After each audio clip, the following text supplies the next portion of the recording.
Jerry Wood and I first met in May 2018.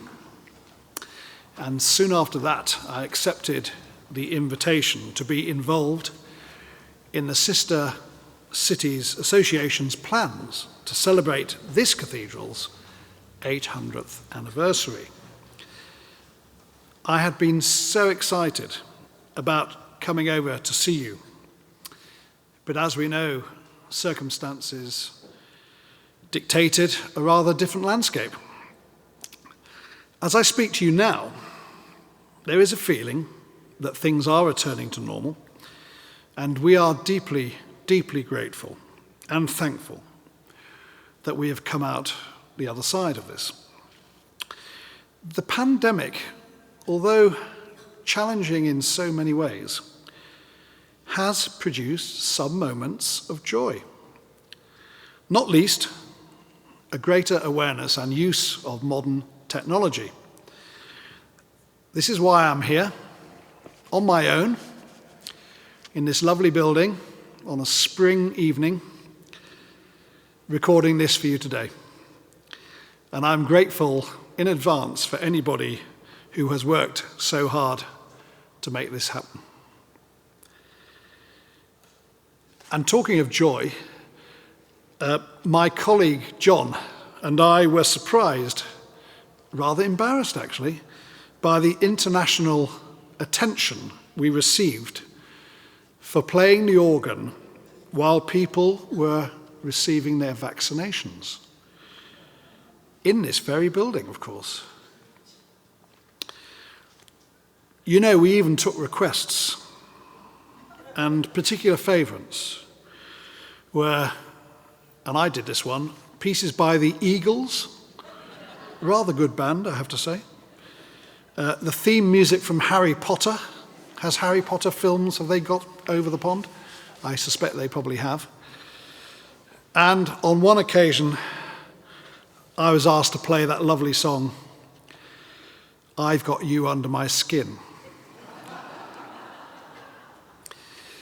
I am delighted that a group from your St. Peter's came to Salisbury Cathedral a few years back, and we hope you will return soon. Here, we applaud the work of the Sister Cities Association in bringing us all together, and let us hope we can meet in person before too long in Salisbury, Maryland. I'm indebted to the Royal School of Church Music for recording my organ recital, and I hope you will enjoy it. You can always go to sleep during it without anybody noticing, I'm sure. Last November, I actually had COVID myself, but only really mildly. So I feel I know a little bit about how much suffering has gone on. Indeed, I have lost several good friends during the last couple of years. I spend most of my time at the moment playing the organ for funerals, which is slightly depressing, but it's a privilege to do. To sum up, I feel that you and I have a real and special connection. And it's something for us to build on in the future. Thank you.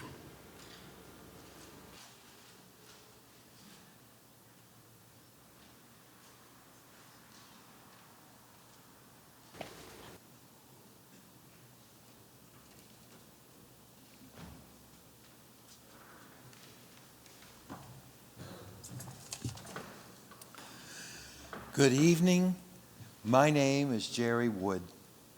On behalf of the Sister Cities Association of Salisbury and Wicomico County and the Cathedral Church of the Virgin Mary, known as Salisbury Cathedral, welcome.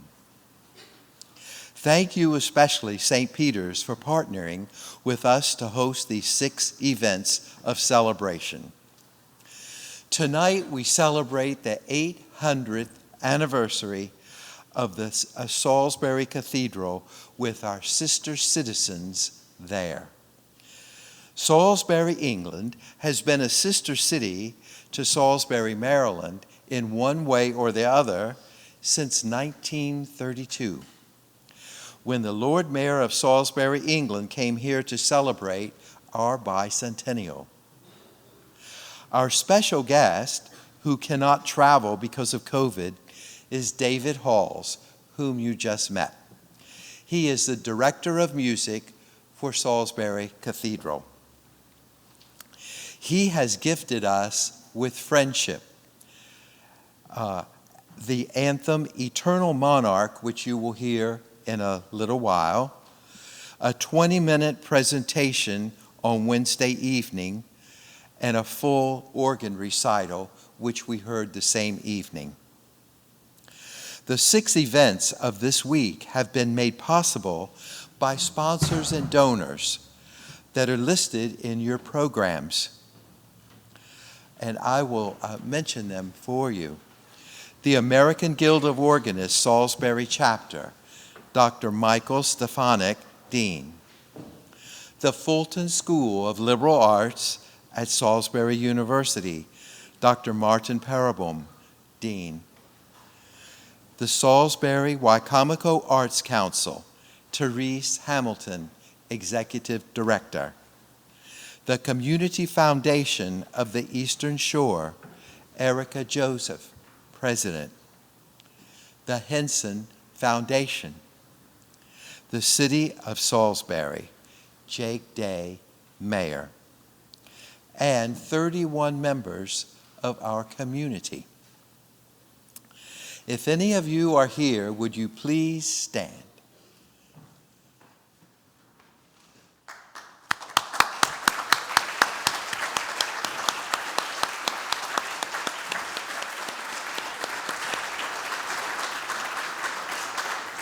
They have made the experiences of these 6 events free, and we thank you. And now allow me to present Mr. James Burton, our MC for this evening.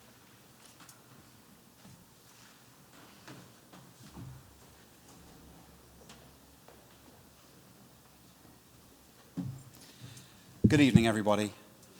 I'm not sure why they asked me to MC this event. It might be because of my accent, which I failed to lose in 15 years of living here, but thank you for having me. So in a time when almost no one could read or write, a building utilizing an estimated 70,000 tons of stone, 3,000 tons of timber, and 450 tons of lead was erected in just 38 years. The tower was added shortly afterwards and still stands 404 feet tall. That's about 40 stories high, and it was finished in 1320. But you can't particularly be friends with a building. The mission of Sister Cities is to foster international exchange, creating lasting friendships through cultural understanding, economic development, and education. Since 1932, when Gideon Hancock, the Right Worshipful Mayor of Salisbury, and his wife came here to celebrate our bicentennial, there have been friendship exchanges between the two Salisburys. It is perfectly appropriate to salute the treasure of our Salisbury friends upon its 800th anniversary. So tonight, please relax and enjoy an evening when friends in both cities reach out to share a hand of friendship and together honor Salisbury Cathedral's remarkable milestone.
Beside a spring, a new cathedral stands, where bubbling water issues nectar sweet. One day a city fair will grace these lands, where knights and huts and flags delight complete. Happy the one who lives the soul long to see the church complete after such labor done. Its outward vocations of austerity, sees vision, king and mason worked as one. The baby house is happy, whose child just finished with such care. The shining joy they mark, who builds my kings and ladies that all may share. Who builds my kings and ladies that all may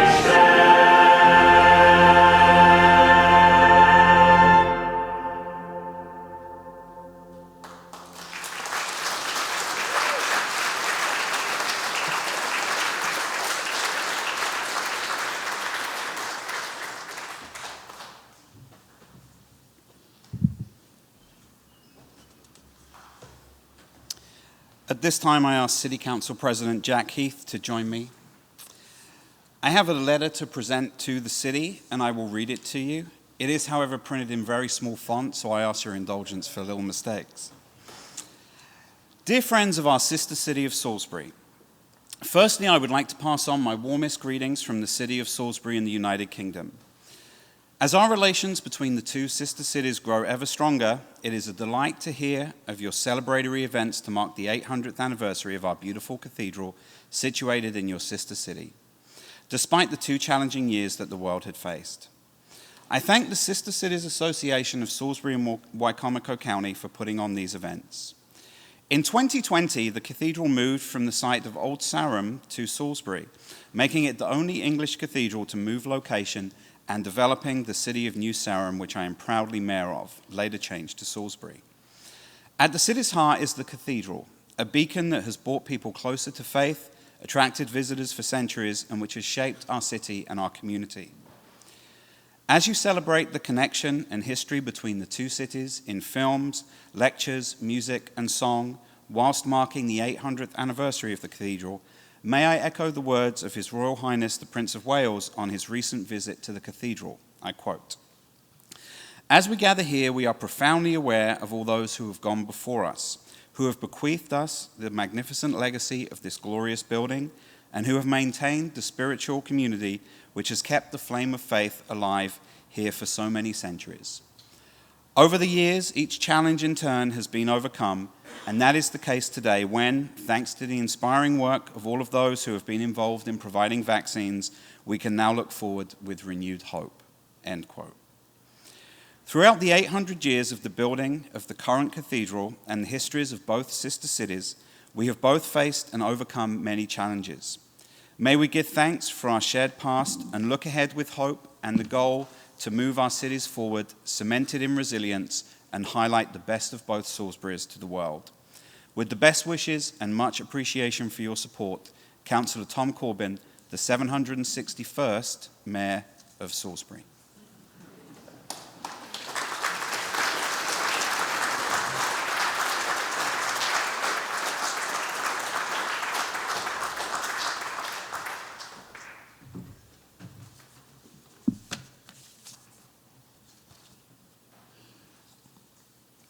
Good evening. As you may have noticed, I'm not Mayor Day. He has been called to duty again for a brief period of time and will be back, but he sends his regards. Just a little side note. 4 years ago, May 20th, I had the privilege and honor of being at the swearing in of the mayor in Salisbury, England. And the next day, we spent the day at the cathedral. And I will tell you, it is one of the most beautiful cathedrals I've ever seen. It is stunning. I now would like to read a proclamation, and Jim, you noted you have small print. I had them blow it up so I can read it. So if I may, whereas since 2006, Salisbury, Wiltshire, United Kingdom, has been recognized by Sister Cities International as the sister city of Salisbury, Maryland. And whereas it is appropriate that we pay tribute to the Salisbury Cathedral, located in Wiltshire, England, on its 800th anniversary.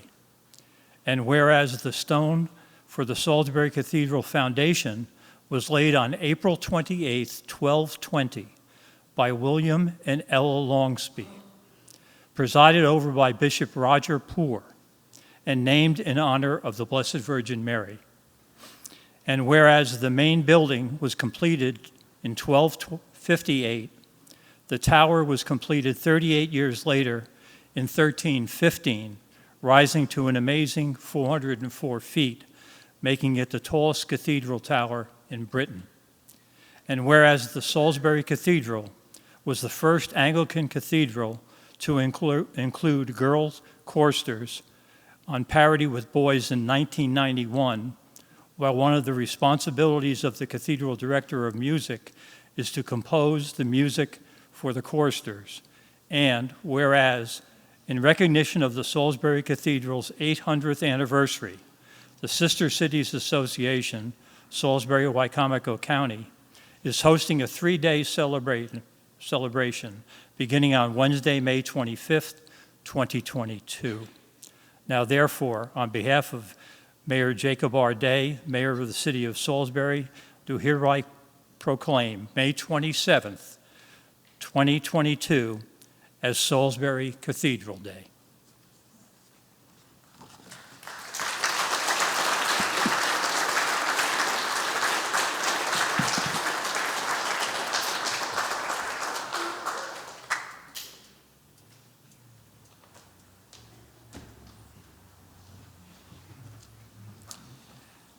We now welcome Sir Barkan in chainmail to say a few words.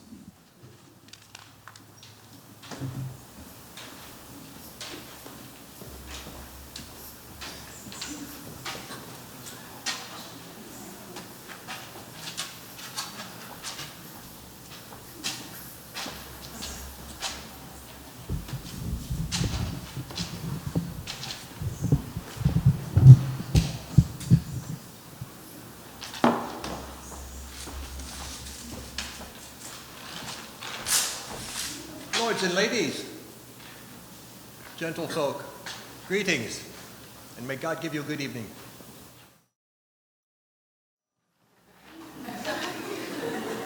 I am Sir William Longsby, Earl of Salisbury.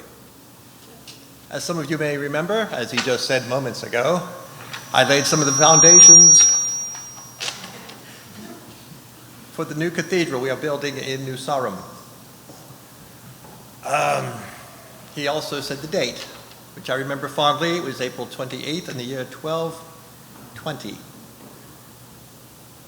was important to lay the stones correctly because the position of the stones not only determines how the cathedral is oriented, but as well as how big it is.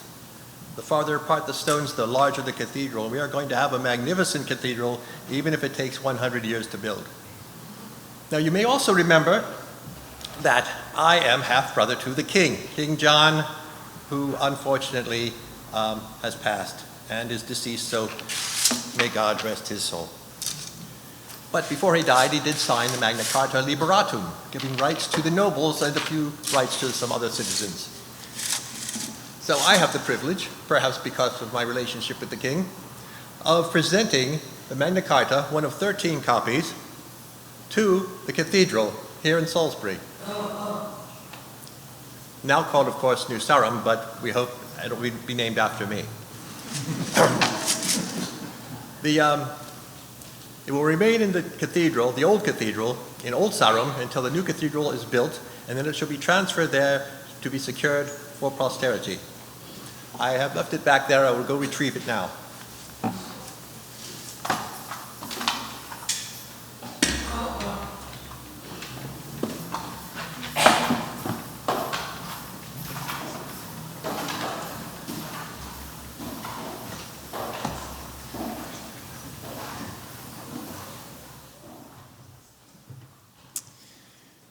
Good evening.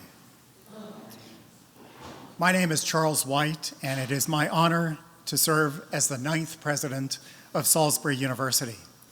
I'm grateful to Jerry Wood and the Sister Cities Association for inviting me to say a few words about Magna Carta.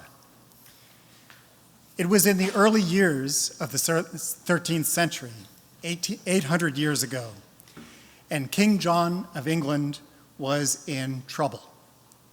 He had fought a disastrous war in France and lost most of his ancestral lands in Normandy to King Philip II of France. The war had been expensive, and John imposed heavy taxes on feudal lords or barons back in England to pay his debts. The barons had little respect or trust for their king, and although highly disorganized, they were united in their hatred of John. Led by Robert Fitzwalter, the rebel barons insisted that the king assent to a charter of liberties that had been declared by King Henry I more than 100 years earlier. Despite appeals to Pope Innocent III to mediate the crisis, tension between the two groups increased until finally they met at Runnymede on the south bank of the River Thames to work out a peace treaty called the Articles of the Barons, which was signed on June 15, 1215. This document later became known as Magna Carta Libertatum, which is Latin for Great Charter of Freedoms. The focus of the document was on protecting the rights of free men, which meant primarily the barons themselves, although the rights of serfs were briefly mentioned in 3 of its many articles. One important aspect of the document was the establishment of a security council of feudal lords, which was given the power to seize castles and lands belonging to the king if their grievances lodged against the king were not addressed. This security clause marked the beginning of a transition from law of the ruler to the rule of law, because it established that the king was not omnipotent and he had to obey the law just like everyone else. As a peace treaty, Magna Carta was a complete failure. Both sides were unhappy, both sides broke the terms of the treaty, and within 3 months, the First Barons' War broke out. The war was a stalemate, and King John fell ill and died the next year in 1216. His heir to the throne, Henry III, was barely 9 years old. Henry III and his guardians enlisted the support of the Pope to make peace with the barons, Henry issued a revised version of the charter in 1216, and again in 1217, and a third time in 1225. Henry's son, Edward I, reissued the charter a fourth time in 1297. That document remains in statute today, although all but 3 of the articles have been repealed as being obsolete. Over the past 800 years, scholars have debated the interpretation of Magna Carta from its literal focus on baronial rights to a broader guarantee of the rights of all people. Magna Carta is, of course, held in high esteem in the UK, and many people believe that the document holds even greater importance in the United States because it laid the foundation for individual rights and freedoms that are expressed in the US Constitution and the Bill of Rights. Among these are freedom from unlawful searches and seizures, which is guaranteed by the Fourth Amendment to our Constitution, the right to a speedy trial, which is enshrined in the Sixth Amendment, the right to a trial by jury, which is also in the Sixth Amendment, the privilege of writ of habeas corpus, which is contained in Article 1, Section 9, and requires the government to demonstrate legal grounds for detention of an accused person, and protection against loss of life, liberty, or property without due process of law. This right was included in the Fifth Amendment and was greatly expanded by the 14th Amendment and its interpretation by the Supreme Court. At least 13 copies or exemplifications of the original 1215 Magna Carta were created and distributed, although only 4 are known to exist today. One of these is kept in its home at Salisbury Cathedral in our sister city of Salisbury, England, in the United Kingdom.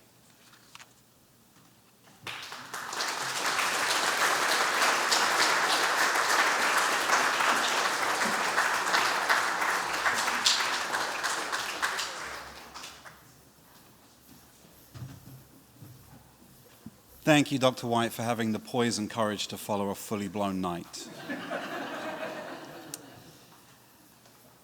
It is a pleasure now to welcome back Alice Wigfield and the Salisbury Children's Choir. They will sing Ain't No Winding in the Road and Be Still My Soul. Susan Zimmer accompanies.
been asked to share that we, as the Salisbury Committee here, are going to be giving a gift to Salisbury Cathedral to the children's choir.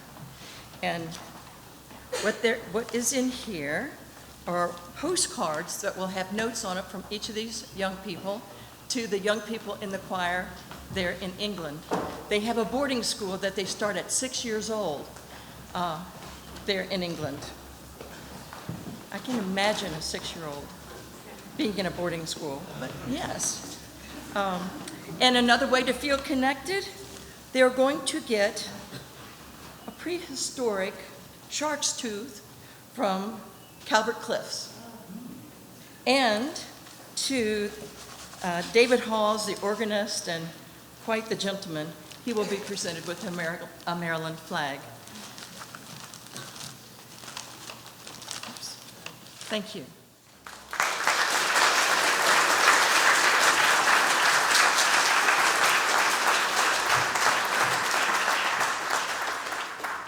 Thank you. That was absolutely wonderful. And thank you, Alice, for the gifts for the children of Salisbury.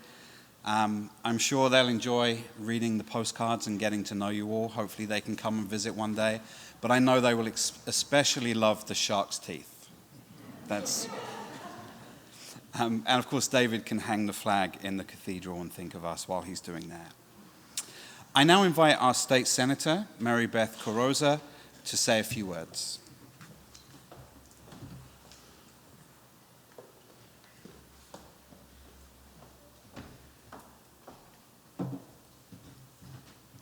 Good evening.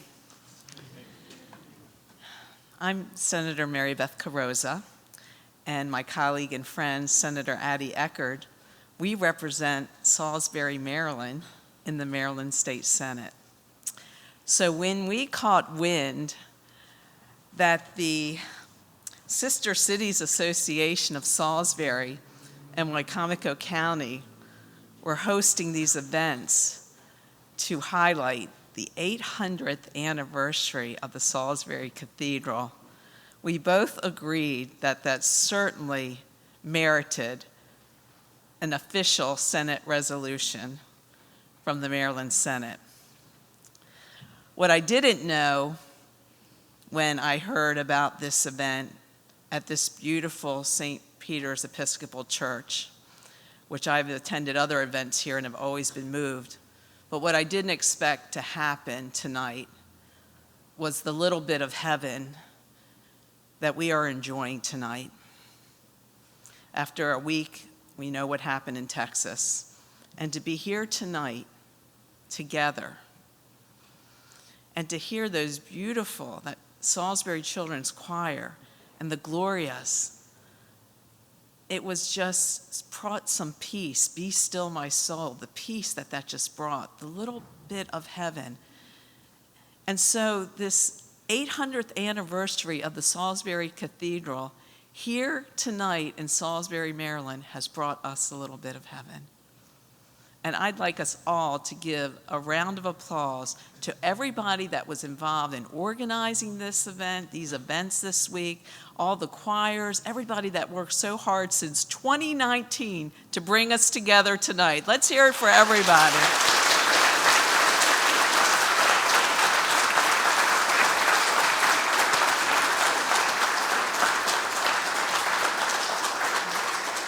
And yes, this is directed to the members of the Salisbury Children's Choir. I will have to go home and call my mom tonight and let her know that you brought tears to my eyes and share tonight with her. So I wanted to let you know how special this evening has been on a personal note. So this official citation resolution, there is an official seal from the state of Maryland, and it says, "Be it hereby known to all that the Senate of Maryland offers its sincerest congratulations," and Mr. George Whitehead, if you'll come up to accept this, "to the Sister Cities Association of Salisbury and Wicomico County in recognition of the 800th anniversary of your Sister Cities Cathedral, Salisbury, England. May the lasting friendship between the two Salisburys inspire cultural understanding and peace for future generations. The entire membership, all 47 Maryland State Senators, extends its best wishes on this memorable occasion and directs this resolution to be presented on this 27th day of May 2022. It is signed by our Senate President, William Ferguson, and also sponsored by Senators Addie Eckert and Mary Beth Carrozza. And again, thank you and God bless.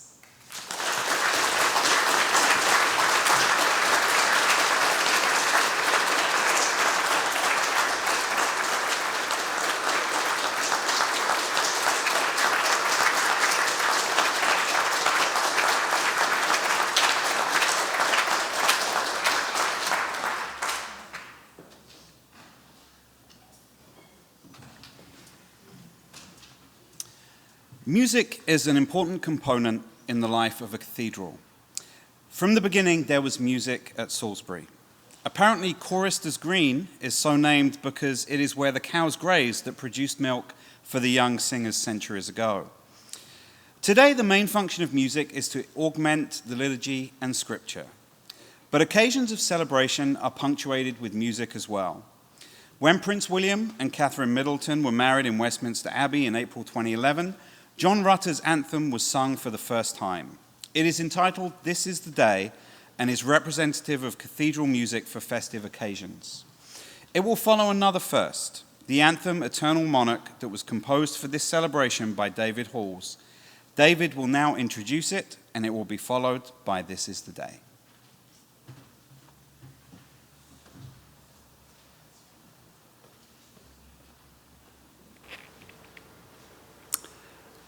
I was delighted to be asked to write a new piece for Ascension Tide, and I started on its creation several years ago. We all know what has happened in between. It was with considerable pleasure that I looked once again at this yet unperformed anthem and found myself pretty happy with it. Because of Salisbury Cathedral's musical tradition, which stretches right back to the days of plainsong, it seemed appropriate to use that wonderful, simple, melodic style as the basis for my piece. It starts by quoting on the organ one of those ancient melodies associated with Christ's ascension, and the plainsong reappears later on, sung by the tenors and the basses. The rest of the anthem is mostly festive and triumphant, as you'd expect, although one verse of the text, translated, by the way, by J.M. Neal, is more subdued in tone. This anthem can be performed by choir and organ, or the organ part can be augmented by a brass quintet and timpani. I hope you enjoy it.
Thank you. Salisbury Cathedral values artful expression, and there is almost always a special event happening.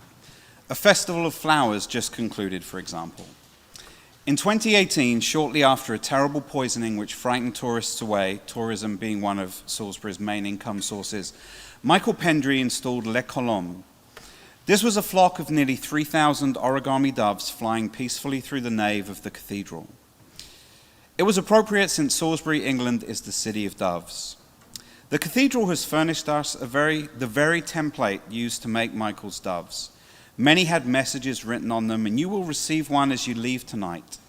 We encourage you to make a dove of peace with a message of hope on it and to share it with someone.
Thank you so much for being here tonight and for sharing in this celebration with us.